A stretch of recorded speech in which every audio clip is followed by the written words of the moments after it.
Hello and welcome to my watch reviews. Today I've got a limited edition Seiko that's been on loan to me from First Class Watches. They are one of the UK's largest independent watch retailers, all based totally online, although they are in the next town from me and that's how I've got the connection. They kindly loaned me this watch a long time ago and I owe them a profound apology for taking so long to make this review, because sadly guys, they've actually sold out of this model.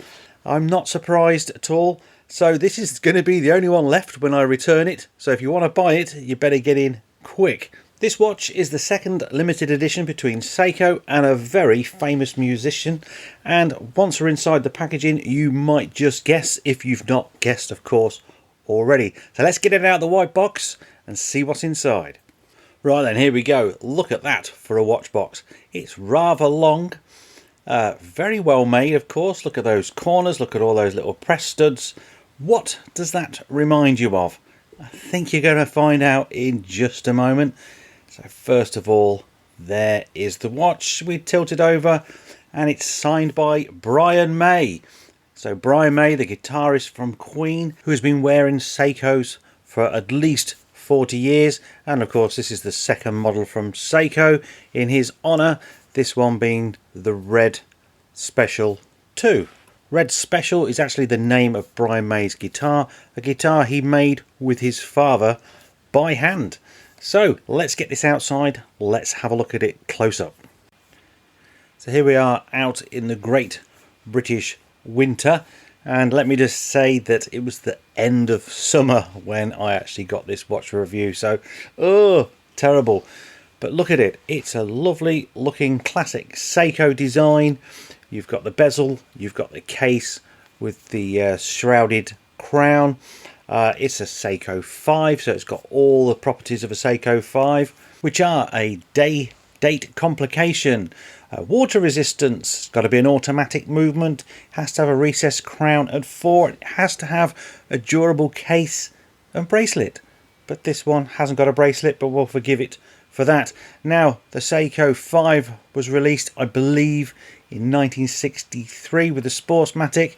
I've got a 1974 model. I'll put a photograph up of it here. If you want to see a review of that watch, let me know in the comments and I'll get that one coming to you in no time at all. Now this being the second limited edition, it's limited edition to 12,500 units. So to me that's not really that limited edition. I believe the first version, which was a stainless steel case, was only 9,000. So gravy train maybe, I don't know. Plus on this one you've got to like gold, and that being a reference to Brian May's latest remastered solo albums from his gold series. A little bit tenuous, don't you think? I don't know, I don't work in marketing and clearly these are selling well. So let's get on, talk a bit more about the actual watch itself. So the specifications of this watch, the case diameter is 42.5, quite a large one. The case length, so from the lug to lug, is 46 millimeters. The case thickness is 13.4, but because it's got this NATO strap on, it's going to make it sit just that little bit higher. The lug width is 22 millimeters, just in case you wanted to change that strap. The case material, from what I can find out, is stainless steel with yellow gold plating on it. It's got a screw down crown. It's an automatic movement. It's the caliber 4R36, which is an automatic hand winding hacking movement. That is a 24 dual movement, 41 hours of power reserve, 21,600 vibrations per hour. Pretty much the Seiko staple movement, and some people say it's very reminiscent of the NH35, although I cannot corroborate that story because I've not compared the two like for like. Well, onto the dial then. You've either got to like this design or you're really into Queen and Brian May, because that is the silhouette of his guitar and that deep red colour is matching the colour of his guitar. Now the rest of the dial, so the handset and the indices, is what we've seen before many times. That is the Seiko SKX or even the 5KX handset and indexes to me. You've got a nice deep red chaptering there with gold accents for the minute markers, scripted the red special and automatic, and then applied Seiko logo at the 12. I personally like this dial. Brian May is just an out-of-world guitarist, and I'm a budding guitarist, haven't played in many years, but I've got family connections to G&L guitars in California. The L part stands for Leo Fender. We all know who Leo Fender is, and I play off a G&L S500 guitar, which I tried to film with the watch on it, but it wasn't all that good. But I'll put some shots up of it now anyway for you guys to enjoy. Here we are with the Lume shot, and we're using Seiko's Lume Bright, and I have to say, I don't think it's that bright. You're going to see it fade away almost completely here within 20 minutes. Now the camera doesn't pick up the low light and you can still see it, but it's not as good as some of the stuff I've reviewed recently. I'm actually quite disappointed. I would have expected to see better Lume on a brand new Seiko than we've just seen there. Here we are from the side view, and start with that bezel. It's an aluminium insert. I like the grooves on it actually, it's quite a nice contrast. And Seiko always give you these lovely big bezels that have got like a double knurling on the side, which again I do like. You can also see the contrasting case finish there, so it's a brush at the top, polished at the sides and around that crown guard. Now I did accidentally say that this is a screw down crown. It isn't, it just hand winds. On the other side, again, you can just see that contrasting finish. Now, I've always liked these Seiko cases, like a cushion case, and the way it sort of chamfers inwards, fits on the wrist really nicely. So, of course, that leads into the classic wrist shot. Here it is on my 7-inch wrist. It's certainly a very colourful watch with that red and gold.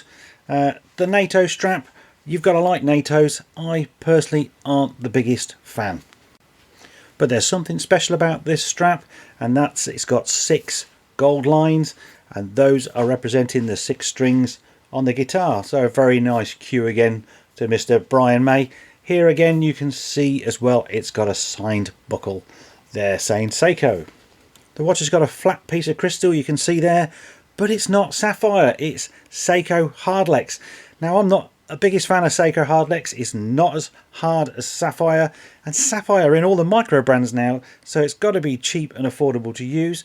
Hardlex will scratch. If you saw the Willard video on my main channel, that was scratched to hell and bashed and everything from Keith using it for diving. That's what will happen to Hardlex. Sapphire is a lot tougher, and Seiko, you should be using sapphire like everybody else. Stop persisting with this type of glass, please. And finally, the case back. I quite like this case back. You've got the Brian May signature there, limited edition. I like the red contrast of that. Inside in black writing, you can't really see it, but it will say water resistance to 10 bar. It'll give the movement number, and of course Seiko at the top. But it's also got its serial number, which is on the metal part, which I'll put a circle around now.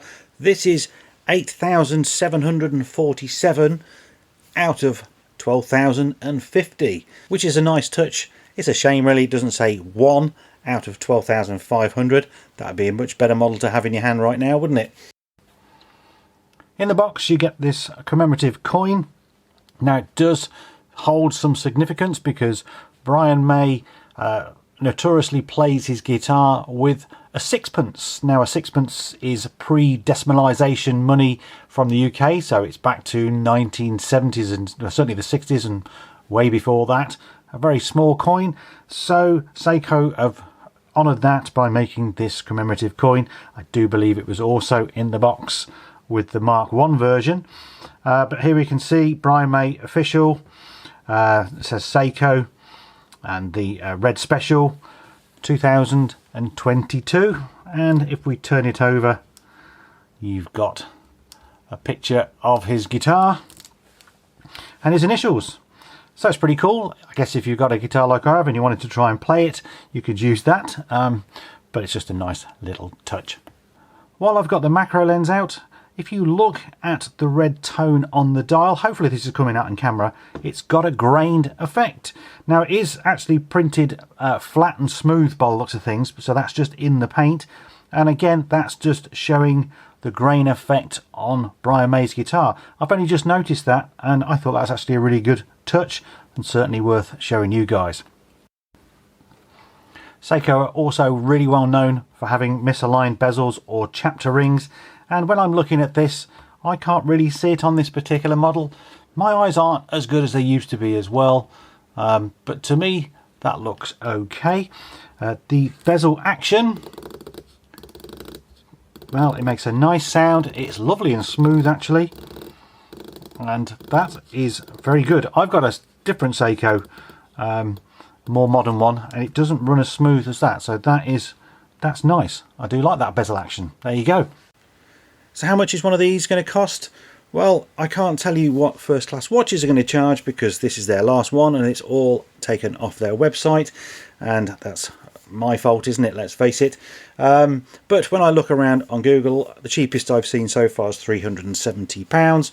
Most expensive is about £530. So I guess if you want one, you've got to hunt around and you'll be able to find one at a suitable price for you.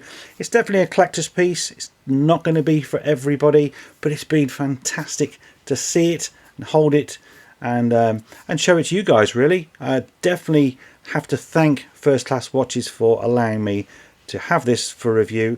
Again, apologies for having it for so many months. It's terrible to start off like that, isn't it? But anyway, there you go, guys. If you've liked this review, please give it a thumbs up. That's all I ever ask. It helps the algorithm, and I'm really trying to grow this channel at the moment, so every thumb helps dramatically. Leave your comments below. Read every one. Try to reply to them all. Be interested to hear your feedback. And that's it, really. See you in the next review very soon. Bye for now.